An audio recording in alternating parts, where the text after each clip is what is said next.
Hi guys, কেমন আছেন সবাই? নিশ্চয়ই ভালো আছেন। দেখেন, একটা আজকে নতুন রেসিপি নিয়ে এসেছি। সেটি হচ্ছে তপসী মাছের দো পেঁয়াজা। তো প্রথমে মাছটাকে আমি কেটে বেছে ভালোভাবে নিয়ে নিয়েছি। এরপরে আমি এর মধ্যে দিয়ে দিলাম পরিমাণ মতো চালের গুঁড়ো, হলুদের গুঁড়ো, লবণ দিয়ে ভালোভাবে মাছটাকে মেখে এবারে একটু লাল লাল করে মাছটাকে আমি ভেজে তুলে রেখেছি। দেখেন, আমি একটু মুচমুচে করে ভেজে রেখেছি।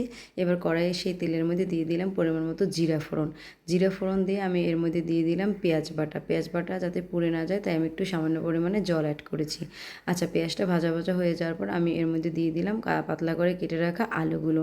আলুগুলো একটু পেঁয়াজের সাথে ভেজে নিয়েছি। এবার আমি এর মধ্যে হলুদ গুঁড়োটা অ্যাড করেছি। হলুদ গুঁড়ো এবং আলু আবারও একটু সামান্য পরিমাণে জল দিয়ে ভেজে নিয়েছি। এর মধ্যে দিয়ে দিলাম পরিমাণ মতো লবণ।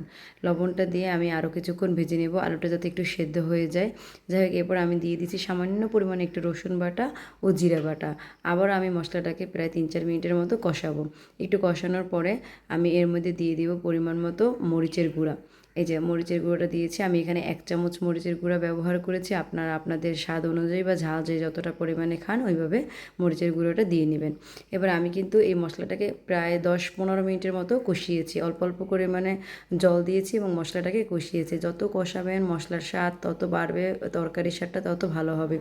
যাই হোক, এই যে আমি এবার পরিমাণ মতো জল দিয়ে দিলাম। আমি সবসময় রান্নায় কিন্তু গরম জলটা ব্যবহার করি। গরম জলটা ব্যবহার করলে হয় কি, রান্নাটা আরও স্বাদটা বেড়ে যায়। যাই হোক, আমার দেখেন এই যে মাটির চুলায় রান্না করলে কিন্তু এই জিনিসটা খুব ভালো লাগে। দেখেন কি সুন্দরভাবে ফুটছে।